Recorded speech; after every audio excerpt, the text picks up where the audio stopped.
So my pleasure is to invite Mr. Harry Coles, going to present his presentation, which you have titled here. Thank you. Okay, hi everyone. So, is this thing on?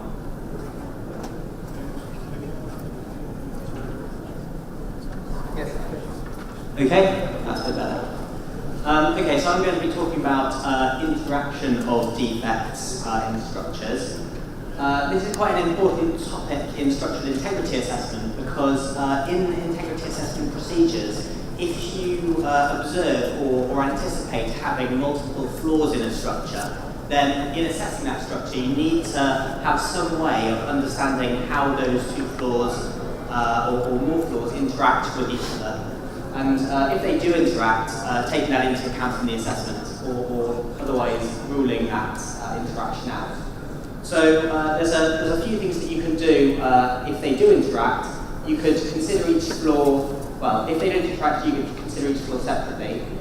If it's determined that they do interact and that fracture or the stress intensity, for example, at one has an effect on the stress intensity at another, in a linear elastic case, then you can take that into account by recharacterizing them as a larger enclosing flaw. Of course, that's quite conservative. You could also perform stress analysis of the multiple flaw system, but of course that's difficult. So this problem of determining interaction is quite important.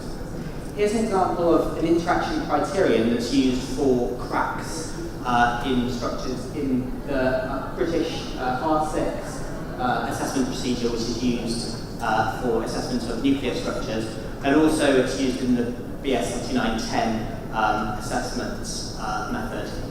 So what we're seeing here is two coplanar semi-elliptical surface defects. They're characterized here as semi-ellipses. And this is just a purely geometric criterion. So this D is the distance in between them, and this criterion is based on the depth of the cracks and their distance apart and their widths. So it's a simplified method of determining when these two things interact. Now, in setting those criteria and coming up with them, standard setting committees have historically tended to depend on a couple of things, mainly finite element analysis, mainly linear elastic analysis, and also looking at structures under relatively simple loading conditions. For example, in this case it would be uniform tension, normal to the crack plane. But of course, in reality, and especially in the nuclear industry, there are plenty of situations where structures like this can be subjected to non-uniform through thickness distributions of stress. So this one here, we've got, if this is the side of or part of a pressure vessel wall, we've got a crack pair here. We want to determine whether these two things interact, but we've got a thermal shock that's being applied to the inside of this pressure vessel, and that's causing a stress distribution which looks like this through the wall. So very high tensile stresses close in the surface, lower close to the outside, or negative and low close to the outside. So this is a complication. Oh, I should also say that in weld residual stress and through wall bending as well, you can also get non-uniform distributions like that. So in this study, I'm just going to talk about the linear elastic part of this study. I also did a lot of work on limit loads and also crack driving force analysis, but this is just the elastic part. So in order to determine the interaction between these kind of defects, you really need three models. You need a model of each crack on its own. You also need a model of the crack pair. So this is linear elastic finite element analysis. Now from that you can, from the mode 1 stress intensity factors, as a function of position along the crack tip line for each of those, you can determine an interaction factor gamma here. So again, this is a position of a function of position on the crack tip line, which is given by this ellipse parametric angle phi. You can also define a global interaction factor, which is the ratio of the maximum stress intensity factors that occur in your interacting crack pair to the cracks on their own. Now, because these criteria have to be applied to a very wide range of possible situations, then you need a very large number of models to sort of cover all of those situations. So in this study, I looked at around 60,000 different cases. So we're talking about different crack depths, different crack aspect ratios, different separation distances, different distributions of stress through thickness, and also materials with different crossings ratios. So trying to cover the area of application completely. This is just an example of a result from one model. What we're seeing here is the interaction factor as a function of position on the crack tip line. So on the left of each of these figures, this is the side of each crack that's close to the interacting side, and this is the farther away side. And these are just some stress distributions that were applied, polynomial terms through the thickness.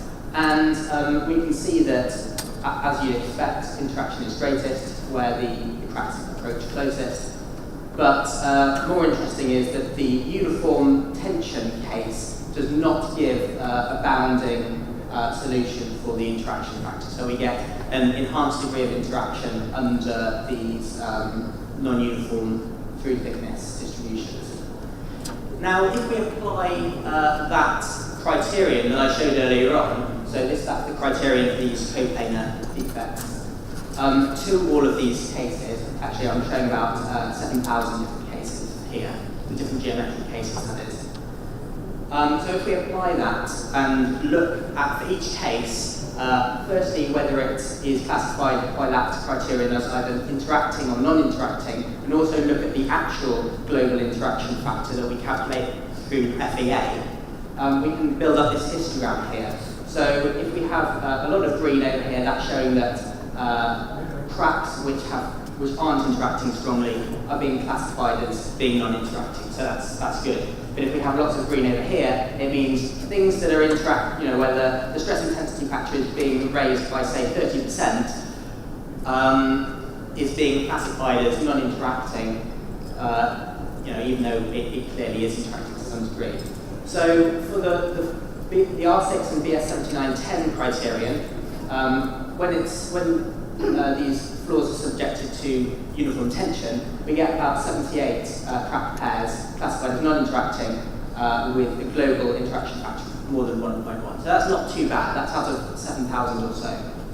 But we see that if we apply this stress distribution, which is the R6, an R6 solution for an upper bound to residual stress results from a weld, we see that 139 crack pairs are classified as non-interacting. So there's an increased chance for non-conservative assessment there. And also I should point out that most of these occur for pairs of defects where the defect depth is quite high and the aspect ratio is quite high as well. So in general, this is quite a reliable criterion apart from in a few cases.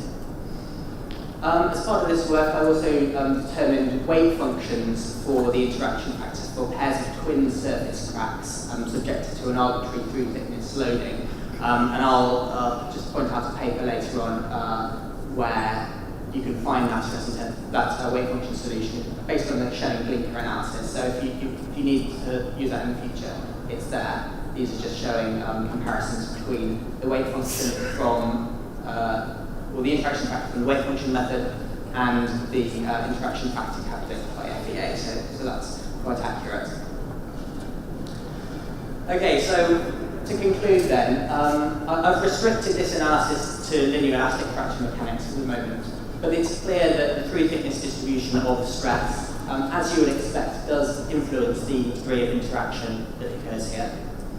In most circumstances, the R6 and BS7910 criterion is conservative, but it can be simplified, and there are some circumstances in which it's non-conservative.